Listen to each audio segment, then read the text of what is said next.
Are you a mom that's tired of running in circles and you're finally ready to take care of you? Maybe you're exhausted from trying so hard, sending the texts, keeping the peace, walking on eggshells, and maybe you're just feeling more hurt and even more confused. I want you to know that you're not alone and you are not broken, even though you may feel that way. But what if this season of heartbreak isn't the end of your story, but actually the beginning of a new one? Where you get to finally reclaim your own peace, restore your strength that has been broken, and start living again. So, today I want to talk about how to stop chasing your adult child and start choosing you. I have 4 points for you on this today, so let's dive right in.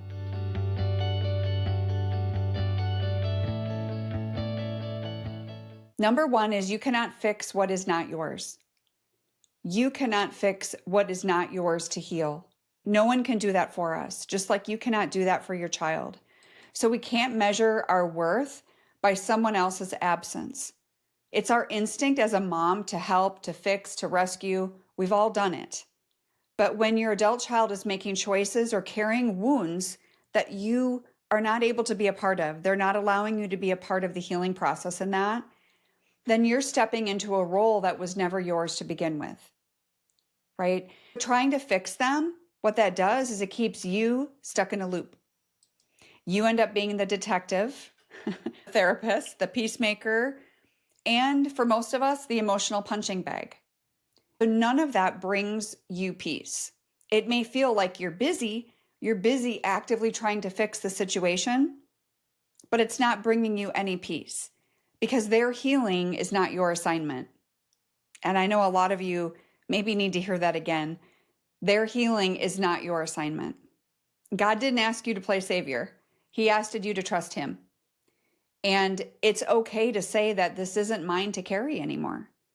It's very normal for us to do that in the beginning of these difficult relationships with our kids, because many times that we come blindsided and we don't really know what's going on, we try to over communicate, we try to fix. But over time, if this has gone on for an extended period of time for you, you do have to realize that this is not yours to carry.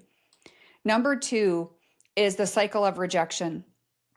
Chasing just feeds that because every time you over apologize and then maybe you reach out again, or maybe you're trying to smooth things over and then you're met with silence or coldness, you feel worse, right? Don't you? I know I do. I did. I would. Doesn't matter what relationship. If that's what you're met with, it doesn't feel good. So, what if I told you that chasing often makes things worse? Our kids don't want us to be needy. What it's doing is signaling to your son or daughter that they can disrespect you and still keep you close. That whole adage of you teach people how to treat you, right? It's also telling your nervous system that I'll accept anything.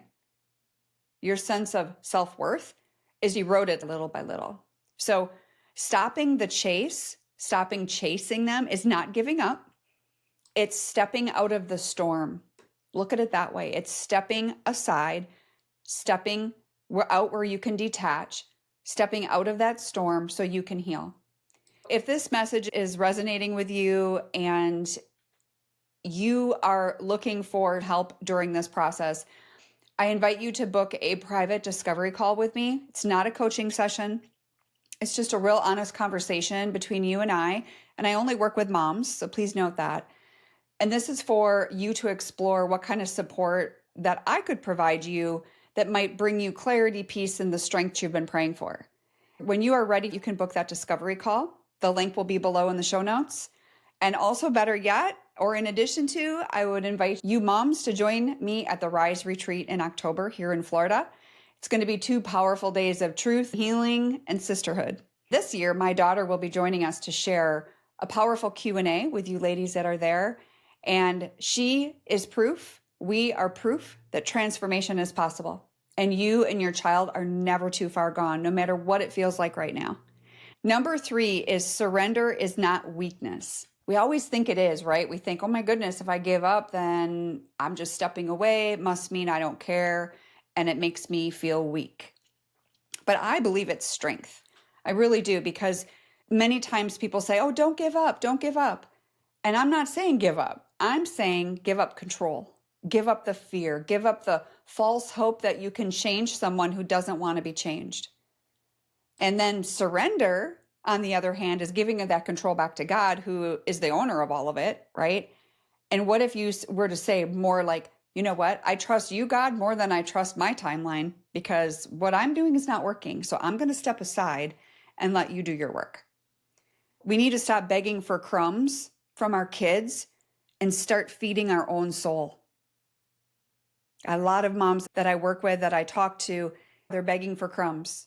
And I don't blame you. I understand. But when we can get our head around this, we need to start feeding our soul and be able to step aside a little bit.